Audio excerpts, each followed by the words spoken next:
Joe Biden as the winner of Ohio's presidential primary. Biden is the presumptive Democratic nominee after his closest competitor, Bernie Sanders, dropped out. Ohio postponed its primary from March due to the coronavirus outbreak in the state. You're listening to the latest from NBC News Radio. Hi, folks. This is Dave Richards. You know, over the next couple of weeks, most of us are going to see a deposit in our bank accounts or a check from the federal government. The average family of four will receive $3,400. Now, if you need this money to pay your bills, that's what you should do. But if you're still getting paid, the money that's been sent to you is to help stimulate your local economy. We'd like to encourage you to spend that money locally to help our local economy first. Please don't go out running to big box stores where the money leaves town and leaves the state, as a matter of fact. Think of the local mom-and-pop businesses right here in the Blackstone Valley. And think local first. Buy local first. Support your friends and neighbors. Thank you. Harvard University is planning to reopen in the fall with many or all classes held online. That's the plan now. Harvard initially had been considering not holding any classes until the spring of 2021, but that plan has been dropped. Classes will begin on September 2nd, but whether or not they will be in the classroom or online will be dictated by circumstances involving COVID-19 at the time. Colleges across the country are under increasing pressure, I should say, from students and parents to announce their plans for the future so housing can be planned. WOON Radio. Lou Mandeville here to tell you the only place to get your local high school and college scores, as well as the Pats, Bruins, Celtics, and Sox is on my morning sports reports. And they are right here on ON 1240, Monday through Friday on the Morning Fun Show. Federal prosecutors in the college admissions fraud case are denying the allegations that they bullied a key witness into entrapping parents.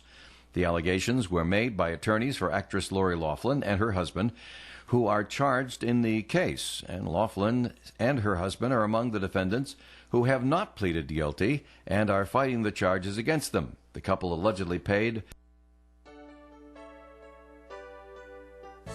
Good morning and welcome to Coffee and, the longest-running panel discussion show in American radio.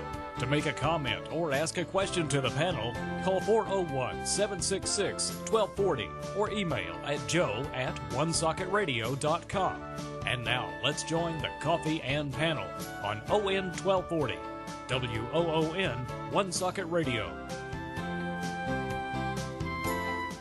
Good morning to you. It is Coffee and time on ON AM and FM. My name's Joe Callahan. Thanks for joining us this morning. Say hi to the people at the Coffee and panel today, like Melissa Smith from the St. Antoine community. Good morning, Melissa. Good morning.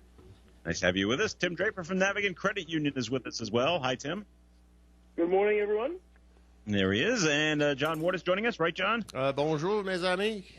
There he is. All right. Thank you very much. Comments and questions can be called in, 766-1240.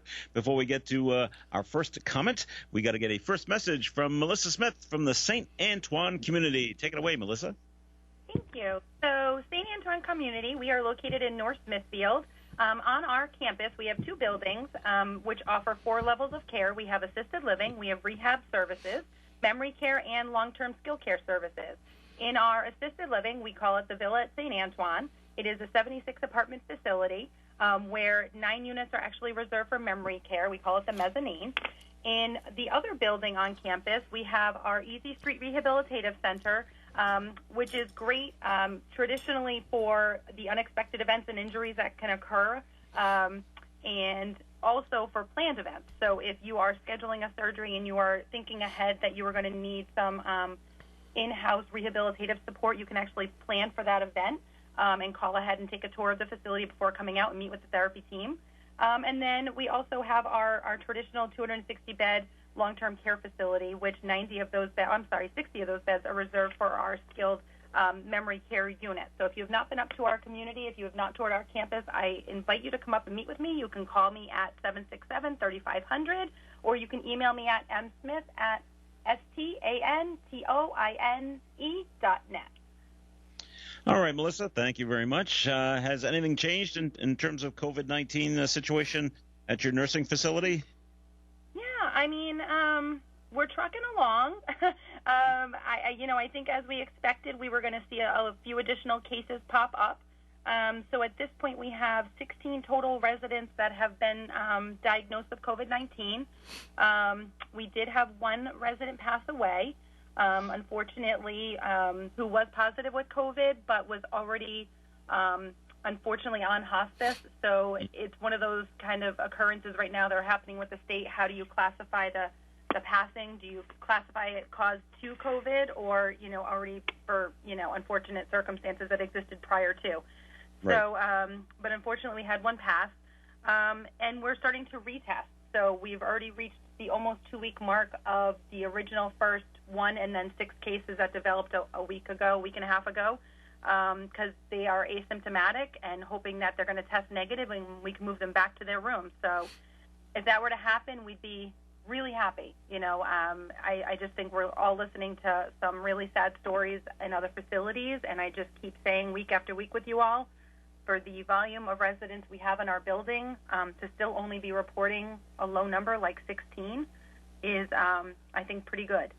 So, we're going to keep trucking along. We're going to keep our head up and keep doing what we do best, which is provide good care and keep sanitizing, keep the regimens up that we've got going right now, and hopefully we'll keep it at bay. And that's for the residence building. The assisted living building, the villa, still no cases to report, no symptoms, nothing going on in our building. So we feel like we're still living in a bubble over here. All in all, I guess this is a generally positive update on what's going on at St. Antoine. All right, very good. Thanks, Melissa. All right, we do have a note that's been written in, and you can do one as well. Joe at OneSocketRadio.com. We'll get to this to start things off this morning. Hillary Clinton has backed up or endorsed Joe Biden for president. No real surprise there. And the writer writes in that Hillary backs up front-running Biden, and the public loves it. Now that could be the 1-2 punch that may knock Trump out of the ring. Possibly. John, are you still hearing that that Joe Biden is still might go for that governor of Minnesota as his running mate? It's the governor of Michigan. Michigan, I'm sorry. Yes, no, he is. There's the failed governor candidate from Georgia that is actively campaigning for the job, claiming that it would somehow be a violation of natural law to not select a woman who is also African American.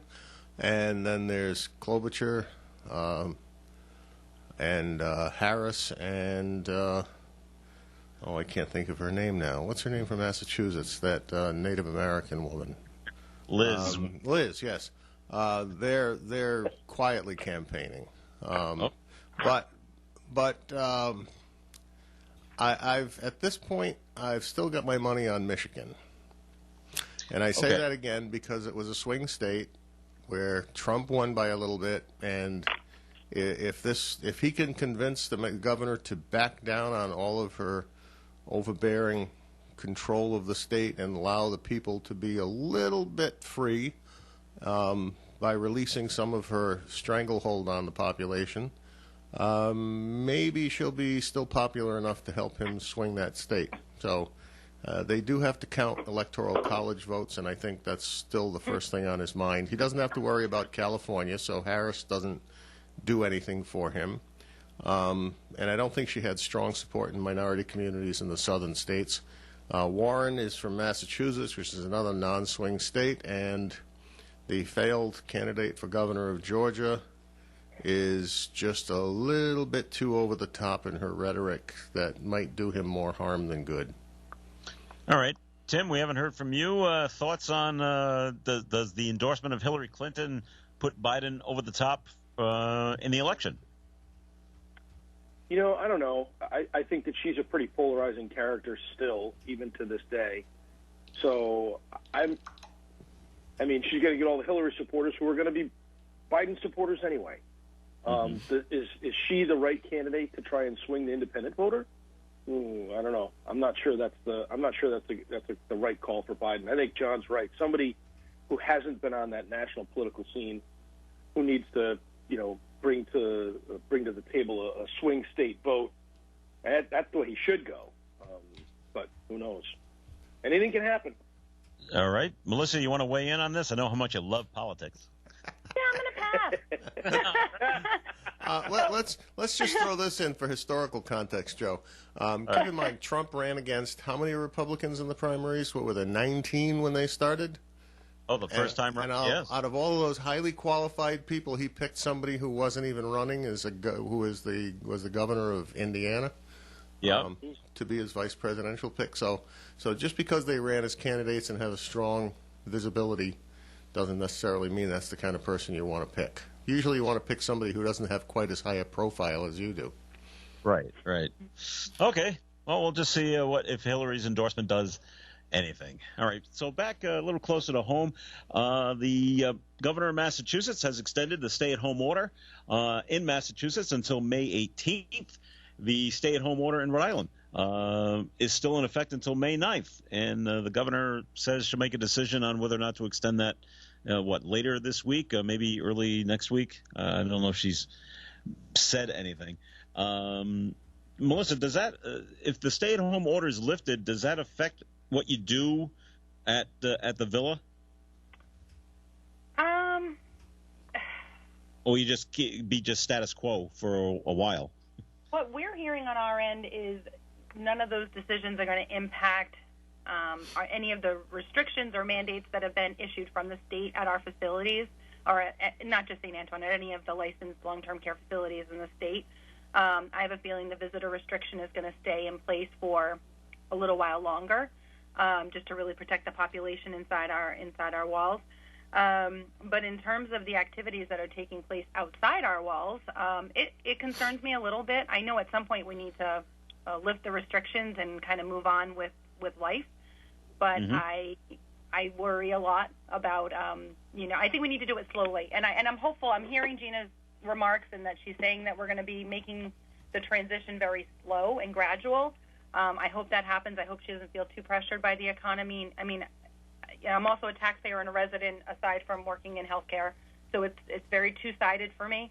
So I understand the importance of both, but I am very concerned about all of us employees of healthcare and how this decision to open back up again is going to impact our world and our day-to-day lives. So nothing at this point is being heard that they're changing our mandates and our regulations in healthcare along with that decision to open up the boundaries and lift some of the restrictions, but we shall see. I don't. Okay. She's focused in on that date an awful lot, and I just wonder if she really didn't think May 8th was going to be the right date, that she wouldn't be talking about it so much. But she really is dialed in on May 8th. If we all stay inside and keep nose to the grindstone here, we'll make it, and then we can start talking about opening up. So to me, it just. If she wasn't sure about that date, I think she would be downplaying the date. So you don't think she'll move it? Is that what you're saying? I just something really dramatic would have to happen, I think, for her to move it. I mean, the state's on. We had a couple of days now of level new cases and fewer fatalities, and there's some positive news in that data that she keeps throwing out there. Are we plateaued? I don't know. I guess that's what next week will tell us. But I don't know. It seems to me like a little possibility. So anybody who's feeling the itch is kind of like, okay, one more week. I mean, that's the message I'm using at home with my kids. Yeah. Like a little bit longer. And part of me thought maybe that was her strategy, is because people are feeling itchy. Let me give them a date, and then within a few days of that date, apologize and have to extend that date. And say a little bit more and a little bit more, because I wonder if she's watching other states that people are just completely, disobeying all the rules and the structure is out the window and they're just doing what they want to do. If she's watching that and saying maybe the best strategy isn't to have a far-off date, let's give it a week, and just keep, I don't know. Well, no, you're right. I think Melissa, her strategy of just going off every 2 weeks or every week has actually been good for her, because she hasn't committed to this, hey, we're closing everything down until July mentality. She's given everybody at least that hope that, listen, okay, just do what I tell you to do, and then we'll be able to do this. And so you're right. I think a lot of what her strategy is to just get people to think, all right, stay at home, stay at home. There's a carrot at the end of the stick. If you continue to obey my edicts, here's what's going to happen next. Exactly. And if you think last weekend was a challenge with one nice day, we got a weekend coming up where it could hit 70. I mean, it's going to be a great weekend this weekend. Let's just see if people can stay, in check for this weekend. That's going to be the real challenge. True. You guys aren't political enough. What do you got to say, John? All right, John, throw the political spin on. There's she's waiting because the beginning of next week they'll be finalizing all the work of the May revenue estimating conference down at the General Assembly, and they'll be hearing about what they expect to see for revenue losses this year, as has been documented and estimated, and what they can expect to be short next year in their revenue projections. So she has to measure whether or not businesses will reopen based upon not only the health considerations and the warnings she has to throw out there, but how much money they're losing. And I think she already knows it's a lot, but once the number comes out, it can become a justification for going into her phase one based on any statistics she wants to shape into a form that makes it workable. Yeah. If the economy. So Charlie Baker's not. I was going to say, Charlie, you think that Massachusetts is in a better position than Rhode Island to hold off on bringing people back economically? No, I think Massachusetts actually has had worse results for what's going on in their health situation. I think Rhode Island is actually in a better position. Yeah. All right, Tim, is Navigant Credit Union part of the phase one reopening of the economy to open up the doors to let people come back into the credit unions? Well, that's an interesting question. We haven't put any wheels in motion yet because the thinking is let's wait and see what she says, and then we can, even though we've never really closed the doors. I mean, you can come in by appointment to all the branches. There's the restrictions within the branches. I think those restrictions are going to continue to be there. Social distancing, wearing masks, all those things are going to be in there. So I don't think that's going to change even after May 8th. But I don't think it's going to dramatically change the way we're doing business right now. It's working okay. We're not seeing much pushback from members who are not happy that they can freely walk into a branch because they can freely drive up to the drive-thru. And I think most people get it at this point in time. People who have to close on loans, people who need to get in their safe deposit boxes, those types of things.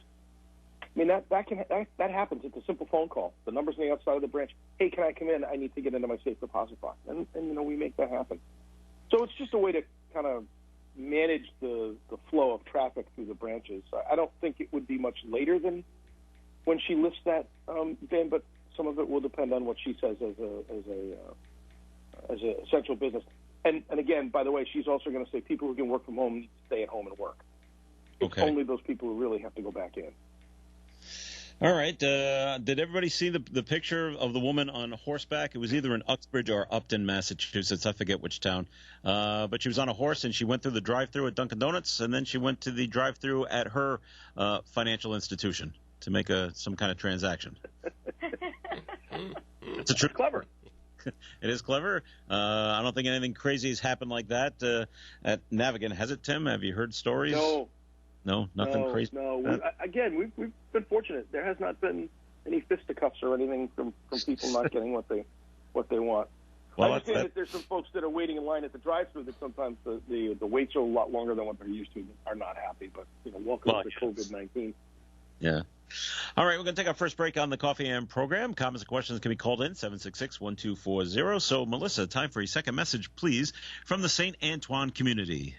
Yeah, so I've been sort of taking advantage of this spot every week just to kind of acknowledge or draw attention to something good happening in our community and sending out some thanks and kudos to those folks that are supporting us. So this week I just wanted to shed a little light on to something that's going to be taking place today and tomorrow at the Villa. I don't know if you all have heard of what's been going on out in the community. Actually, this has become a nationwide story, but something called the Front Porch Project. So I actually reached out to a local photographer to see if they would be interested in doing the Front Porch Project here at the Villa. logistically, the residents would be a little bit challenging to execute this this idea. So we started here with the villa, and we'll see how it goes. But essentially, for those that don't know about it, this is a movement that's been happening across the country by photographers to basically document home life during COVID-19 and what the impact has been, so we can document a moment in history. And aside from our example, what these families have been doing is, as their pictures are taken on their front steps, of course, with the photographer being out by the street and taking a picture of them at the front door, in return, these families are making a donation to charity. So the photographer's donating their time and energy, and then the family is making what would normally be a transaction for those photos, making a donation to their charity of choice. So we have a photographer by the name of Jess Hosey coming out here today from JLH Photography. I've worked with her in the past on some projects, but she's going to come out here and she's going to take individual shots of all of our residents here to share with our families. We know that they're missing their loved ones. We know that I personally, being the one that's in charge of trying to post as many photos as I can of residents, have not been able to successfully put pictures up of every single person in our facility on Facebook. It's a hard task because we have so many residents. So by having her come out and take these individual shots and send them out to our families, I think it's really going to bring them a nice sense of comfort, just to see their mom or dad's face or their husband or their wife's face and know that they're okay. And also a keepsake for their families that, this was a stamp in history. So we have that going on today. I just wanted to at least say a shout-out and thank you to Jess for donating her time today and tomorrow. And I'm really excited to get these photos and share with them on Facebook and through our newsletter. And I'll also just quickly add that for our families and friends that are listening, our website is really old. It's under construction. It should be launching by June 1st, which does not help while we're in the middle of a pandemic and a time where you need, instant communication. The best thing for you to do is reach out to me again at msmith@stantoine.net. I would like to sign you up for our newsletter. It's sent out weekly, all the best updates, photos, what's happening in our community right now. It's really important for you to see those updates or at least follow us on Facebook. Those are the two best areas that you can get up-to-date information on what's going on with us here at St. Antoine. So that is all I wanted to share with you this morning. Thanks, Melissa. Okay, more Coffee Ends coming your way. Please stay tuned. Call in those comments or questions at 766-1240. At this time, Black Bar Grill Sports is offering items for takeout and delivery to the greater Woonsocket community. Their menu items will be posted to their Facebook page, Instagram, and their website, blackbargrill.com.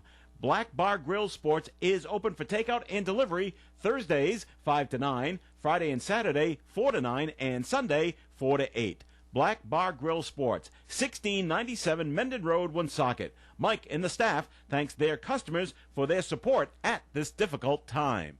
Dr. Jeffrey Dodge believes in providing the finest dental care for each person because every patient is unique. Good care begins with regular checkups because they're important for assuring that your teeth and supporting structures are sound and healthy, often contributing to your overall good health. Medications, illness, and diet can also affect your teeth, gums, and mouth area. Dr. Dodge also features an in-house laboratory for repair and fabrication of teeth and structures, where each step in the process is directly under the doctor's control. Dr. Dodge, 1438 Park Avenue, Woonsocket, at Park Square, 762-3044.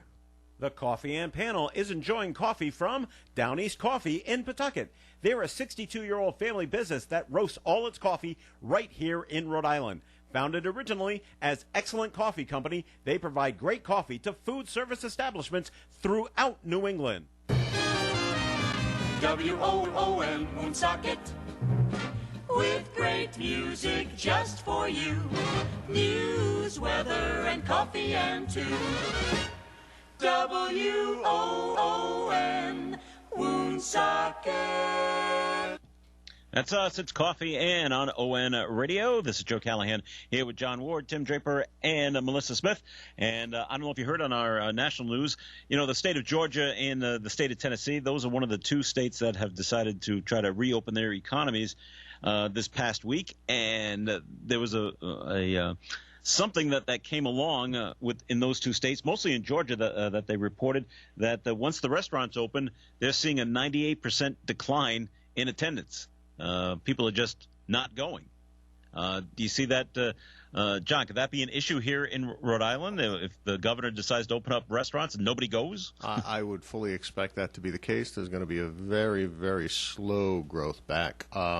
Give you another interesting challenge that it came across my mind. I know they've talked about, even if they open the casino, separating people by leaving a certain number of machines, VLT machines, between them and closing certain seats. But the real question is, how do you do any table games at a distance? You don't. Oh, that's tough. You don't play blackjack 6 feet apart. You don't play roulette 6 feet apart. You don't play at the crap table 6 feet apart. So, and people will be hesitant to go out. They're going to go out with their masks on. This is going to be a 2-year recovery. Everybody thought, and even Trump is saying, as soon as this is over, the economy will pop right back up to where it was. Mr. President, no, it won't. I guarantee you 2-year minimum, slow growth going back. And because of the time lost with employment and wages, you're going to see a very slow return to buying cars. You're going to see a downturn in the housing market. There's a whole series of things that are going to be, that are not visible at this point because everything is so restricted and limited, and they will become evident as soon as everybody says, okay, folks, we're okay, which they're probably not going to do very quickly. And when they do, people will still be nervous, especially the elderly. They're not going to go running out to the restaurant. They're not going to go back to the casino because they're going to be afraid when they see that 75% of all of the deaths happen among the elderly. And to a great extent, they're the ones that regularly go to restaurants. They're the ones that regularly visit a casino. They're the ones that do many things regularly. Many of the good things regularly. Some of the other things they don't do so regularly. But in any case, it's going to be a minimum 2-year recovery, possibly as long as 5, before we get back to where we were. All right. Melissa, I want to ask a question to Melissa. Do you agree with that? Because you're the one with the younger kids. And will you and your husband kind of shy away from taking them out to eat for a while once this thing ends or once the states reopen? For me, I have to say I was watching the news last night, and I saw the story, and I want to say either it was in Georgia or New Jersey. They were showing a restaurant that had reopened, and no, it must not have been New Jersey because they're not officially open, right? It must have been in Georgia.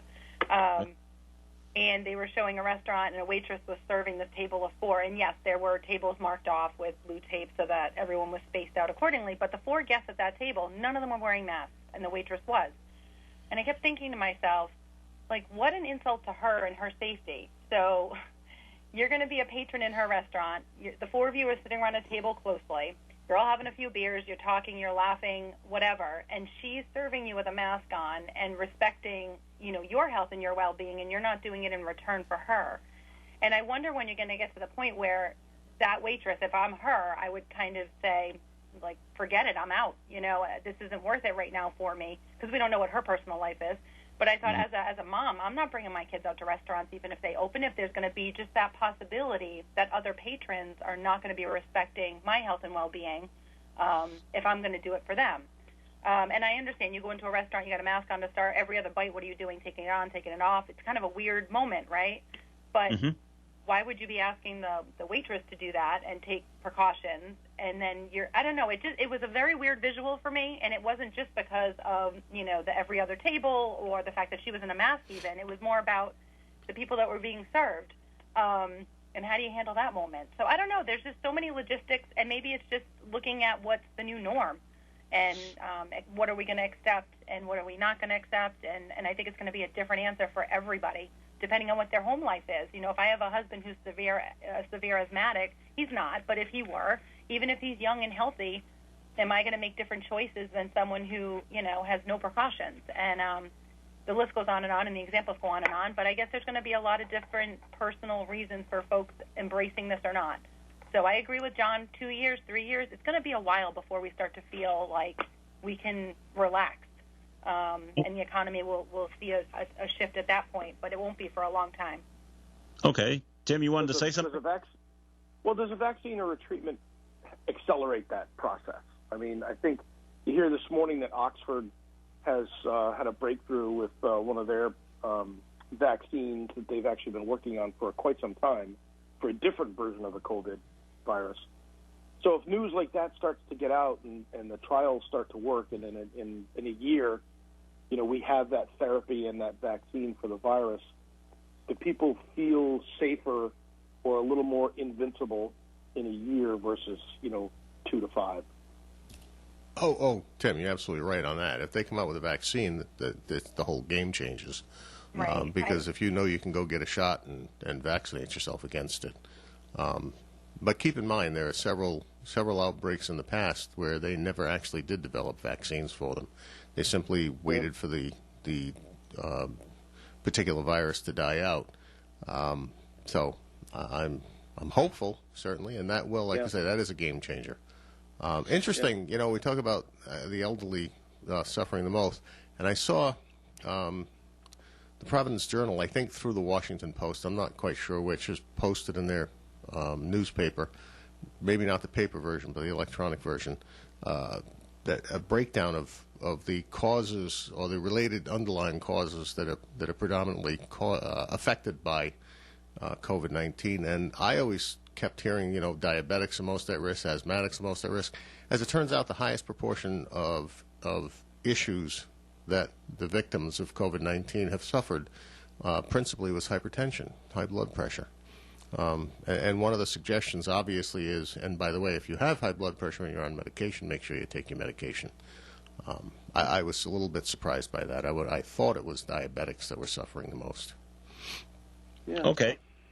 Tim, do you agree with what John says with the, things are going well right now in terms of mortgages and houses, but do you see a downturn coming when everything reopens again?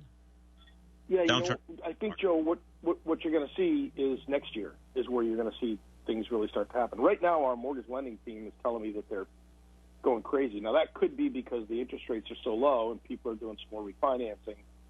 But I'm looking around my neighborhood. There's a couple of houses for sale in the neighborhood. I've got some friends that just bought a house, and so the transactions that you would expect to see in the spring are still going to happen. Probably not at the velocity they've happened in the past couple of years, but we're still seeing a strong real estate market from a financial standpoint going into the spring. Now, where it's going to impact us, we think, and it's going to impact credit unions and banks across the country, is really in next year, because the interest rates are so low. It's going to be a real challenge to try and make any money in such a low interest rate environment where you're competing against each other and trying to stay afloat.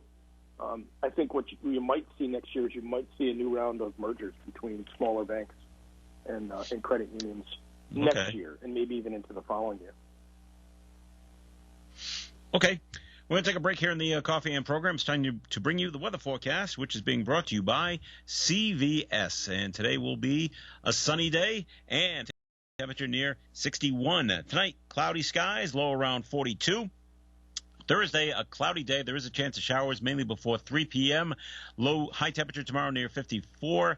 Wind gusts tomorrow as high as 29 miles per hour. Tomorrow night, showers are likely. Rain can be heavy at times. It'll be cloudy, low around 50. Friday, again, clouds with showers. The rain could be heavy at times on Friday, high near 62. And the outlook for Saturday, mostly cloudy. Showers are likely and a high near 62. And currently outside the Navigant Credit Union broadcast studio on the corner of Park Avenue and Kennedy Street with sunny skies, we have 41 degrees. More Coffee and coming your way. Please stay tuned. I'm here with Kara Benjamin of the Benjamin Insurance Agency. Kara, what's the best part of your job? The best part of my job is providing security to families and help protect what's important to them. My specialty is picking apart policy details so customers understand their coverages and options. It can be very overwhelming, and I am here to help with that. You're in good hands with Allstate and Kara and Celeste Benjamin of the Benjamin Insurance Agency, 125 Eddie Dowling Highway, across from Dowling Village in North Smithfield, 765-5000. Our business is truly a referral business, and we have built it based on our premier service level and commitment to what we do. If you are looking for personalized service with people who care, that would be us. When When you want to know what's coming up in your town, there's news, as it's reported, and there are public notices. Public notices, also called legal ads, are placed by cities and towns in newspapers to alert you of important meetings that'll be coming up soon. At the Valley Breeze newspapers, you'll find public notices right up front, generally on page 4. They aren't tiny, hard-to-read ads in the back of the paper. In the Breeze, ads are easy to find and read. We want you to know. In addition, all public notices are placed online at valleybreeze.com, where they remain posted until the public meeting is passed. It's just the right thing to do. If you live in Cumberland, Lincoln, North Smithfield, or another local town, you'll find public notices in the Breeze every week and online at valleybreeze.com. Go to the homepage and click Public Notices. You'll find them all. Breeze public notices that will keep you informed, ahead of the crowd, in the paper and online. Thanks for noticing. Hi, I'm Paul Eno.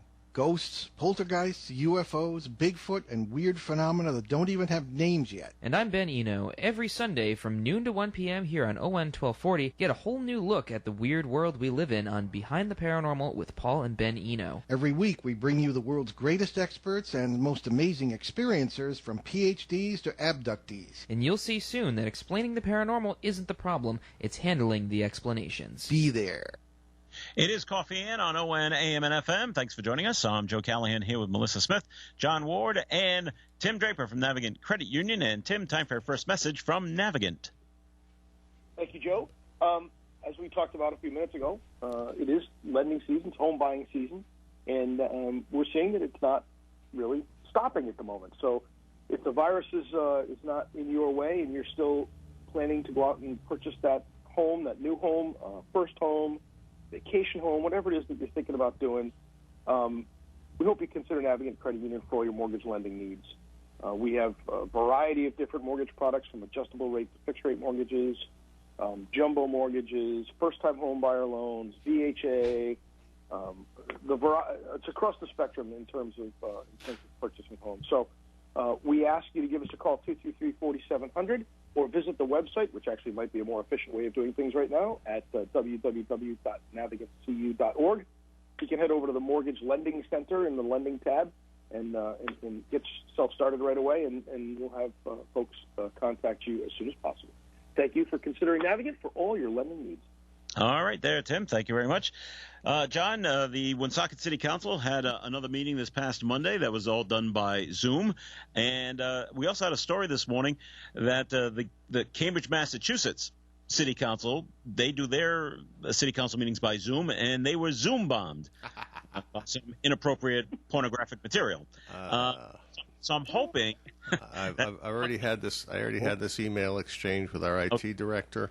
Excellent. That's what because there are to this instead of reactive. Yeah, I'm concerned about the Zoom bombing. One of the things that we do in the town of Lincoln actually is the only people who are allowed on Zoom are those who are on the council and are invited as possible participants in the meeting, maybe the town administrator, the solicitor, the town clerk, obviously, and anybody else has to go to the live streaming that's on the website. In the case with Woonsocket, it would be a YouTube live streaming that would be done, and it would be visible on the city's website inside the council special new page. I've spoken with the IT director, and I copied the council president on this as a way to protect us from Zoom bombing, because then it would be a Zoom meeting by invitation only. And we could probably do that in the interim because we're not doing public good and welfare, so we're not inviting public comment.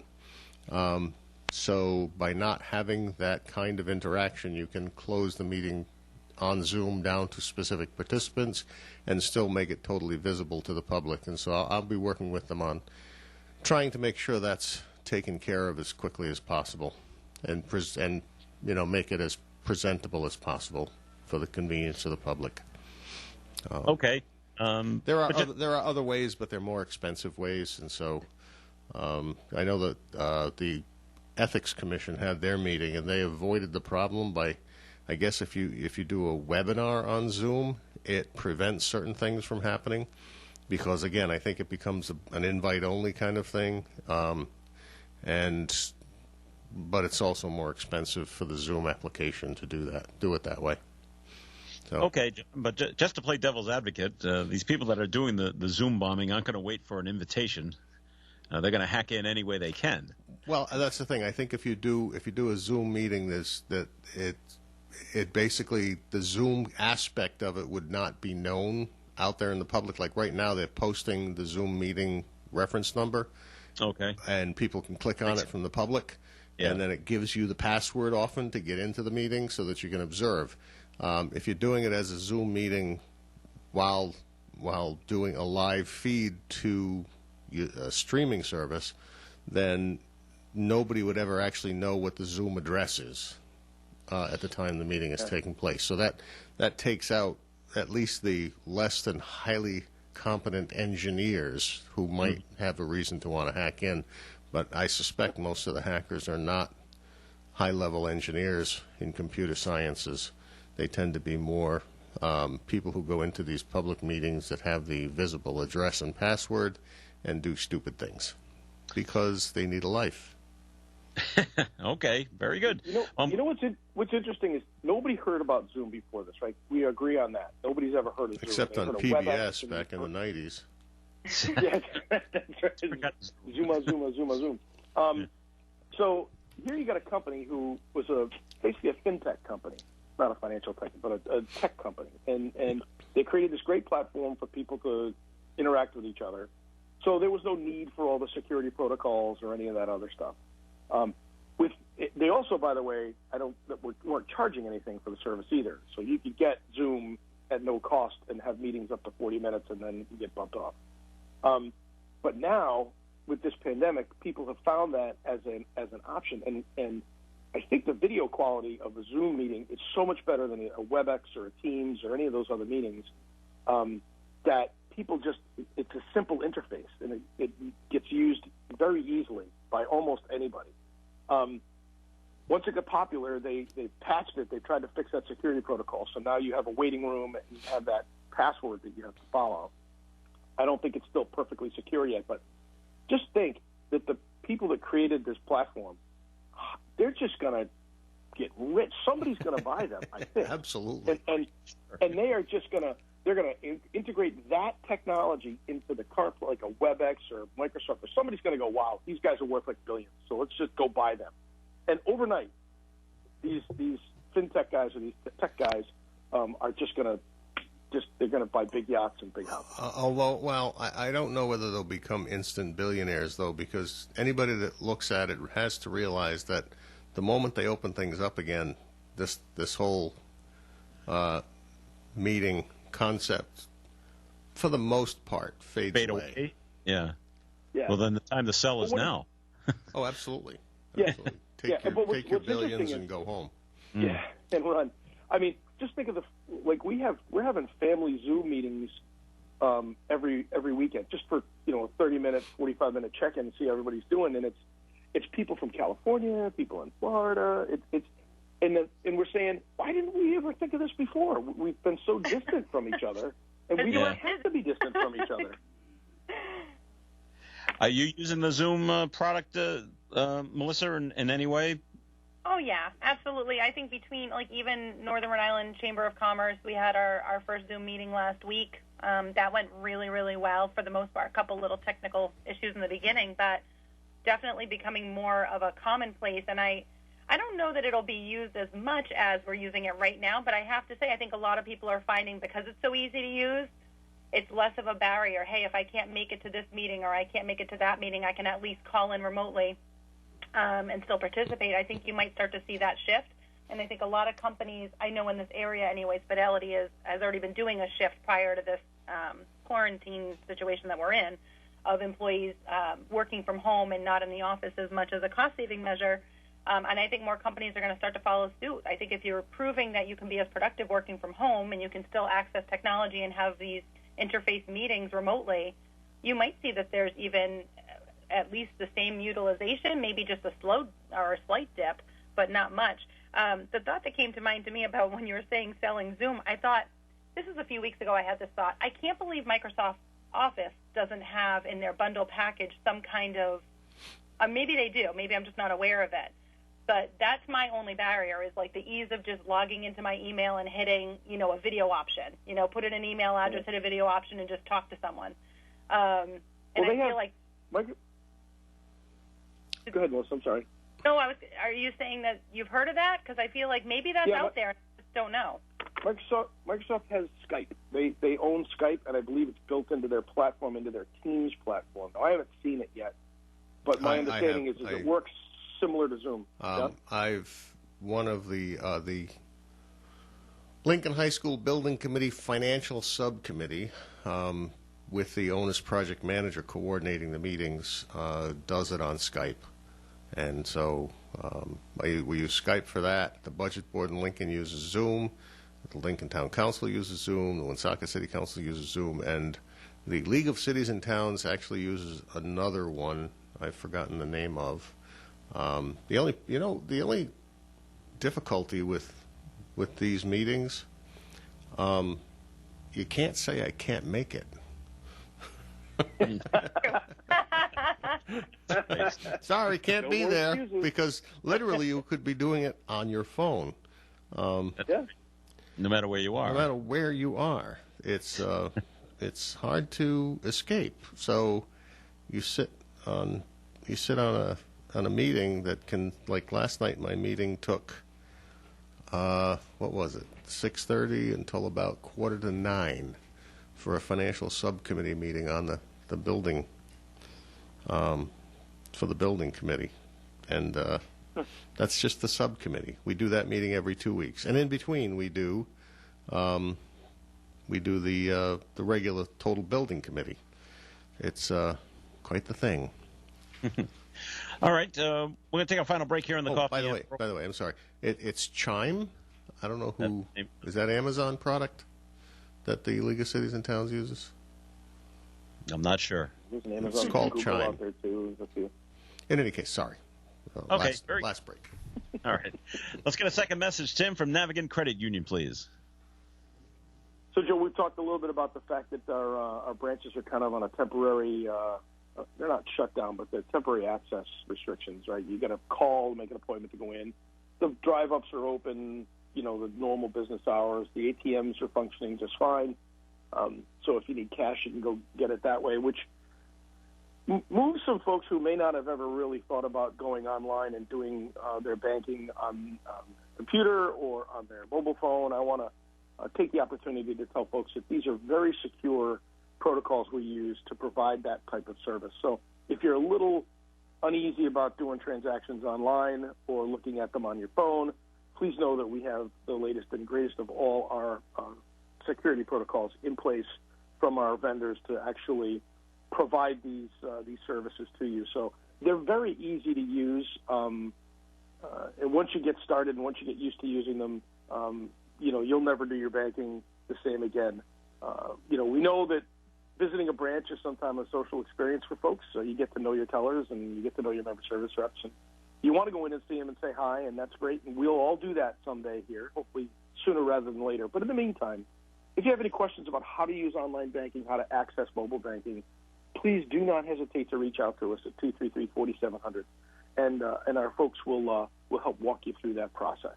So again, navigantcu.org for all your digital banking needs. Thanks, Tim, and the Coffee and program will continue. Please stay tuned.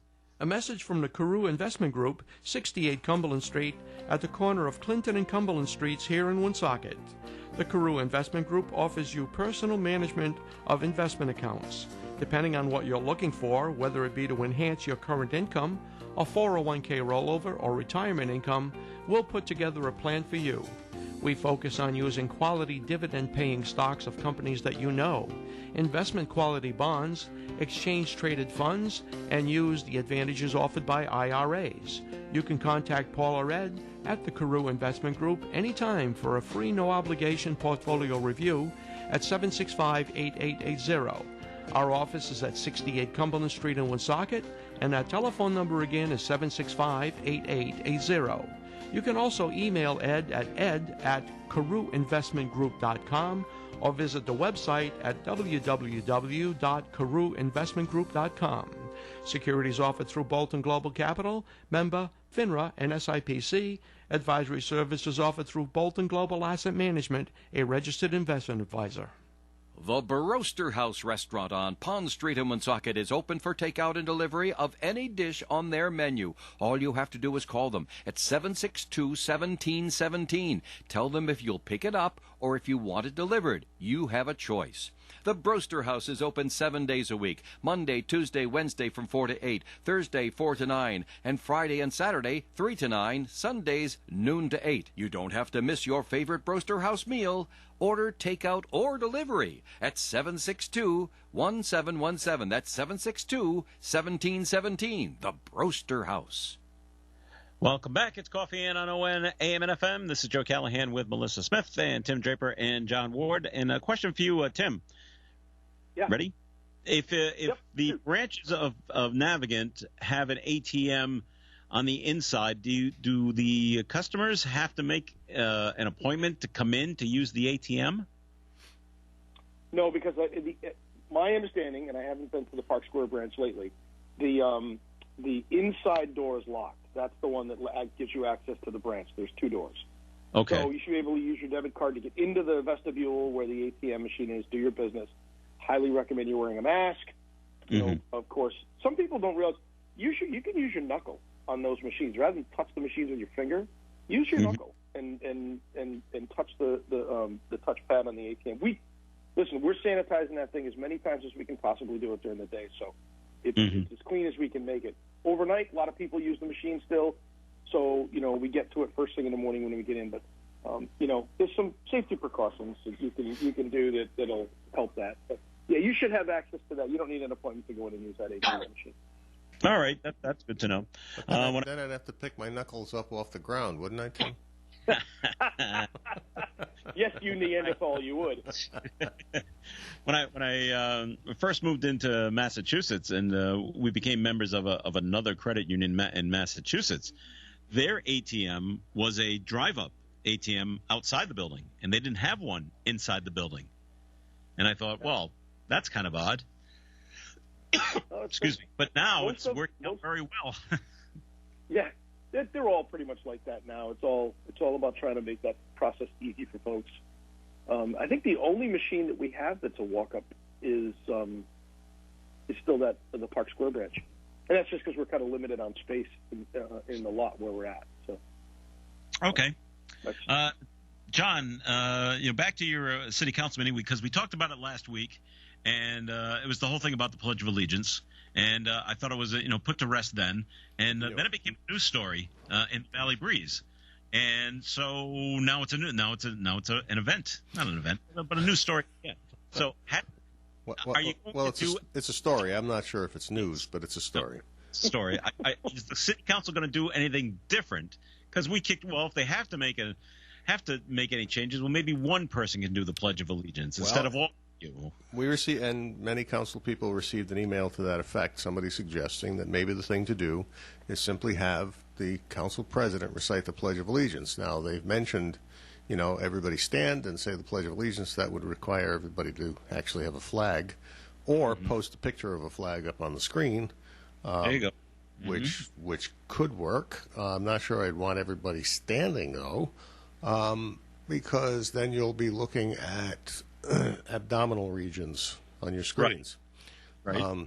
So I don't know how effective that would be. If there was a way to overrun the screen with a single image that's controlled somewhere to have nothing but a flag on the screen, then individuals could then stand and let the council president recite it at the beginning of the meeting. It's something I could add to the conversation with the IT director to see if that kind of control is available on the screen to sort of take over the screen and not allow anything else to interfere with that. But certainly it's a good idea that could be taken into consideration to have one person reciting the Pledge of Allegiance. So what's going to happen at the next meeting? Don't know. Don't know yet? You just prompted the conversation that I'll be having with the council president after I leave here today. All right. To follow up on that. I know that the thought of having one person doing it is a good thought. My concern is over control of the screen, and because, frankly, I don't want to stand up and have everybody's midsection being visible on their camera.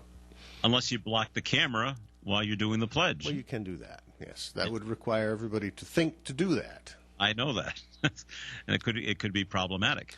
It could be, Or you could have, especially those who put a shirt and tie on with their gym shorts,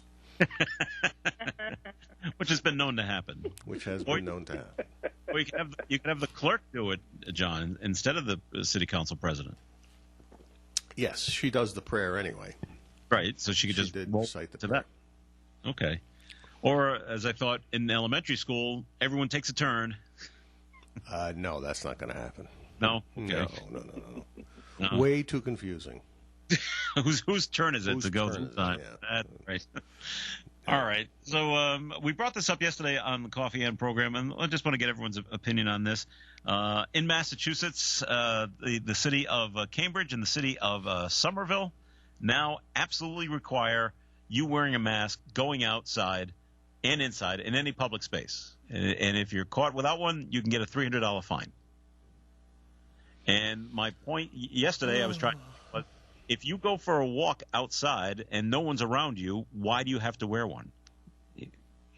But in those cities, you could get fined $300. And the question comes down to, is this overkill? Okay, who wants to go first? I will. So, okay, let's go first. I won't go into my whole little dialogue because I already, obviously emphasized the importance for me that everyone kind of remain under these restrictions and follow all these measures for a little while longer. But I feel like if you're wearing a mask out in public, you have to really force this habit. And I think and for some folks, it's sort of that on-off effect. Even here in the office, sometimes if I'm allowed, just close my door, be on a call like this, I can take my mask off. Mm-hmm. Every so often, I open my door and walk out, and I'm like, oh, shoot, I left my mask off. You don't say shoot. I don't say shoot. You're right, but I'm learning my language. Felt really bad last week because I let something slip, but I don't remember what it was. Oh, I do. We do. So I'm still feeling guilty about that. But I think the fine is just really, I guess, put in place, in my opinion, to really force people to be mindful of wearing a mask and to not have those slip-up moments, to just really develop these new habits. And without it, yeah, it's a hefty fine. I thought $300 was a little high, but I think the intention of it is to really force people to remember to put your mask on. I mean, there's footage out in California. A friend of mine lives out there, and he took video footage. People are walking on a very narrow street down by the beach, and they're all without masks because they think, I'm outside, and sure, we're allowing enough space, but that someone's riding a bike by you, they're close in proximity. It's risky. And right now I still think we're learning a lot about, this virus, and we're learning a lot about, measures that should be in place and for how long. And I just think during this time period, there's still a lot of question marks. To force folks to be wearing them is not the worst thing. 300's a little high, but I don't really object to it. Okay. Tim, any thoughts on this? No. I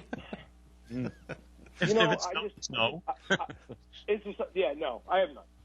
None. All right. I do. All right. I'm wearing a mask. That's all I know. The libertarian in me says, "Are you crazy?"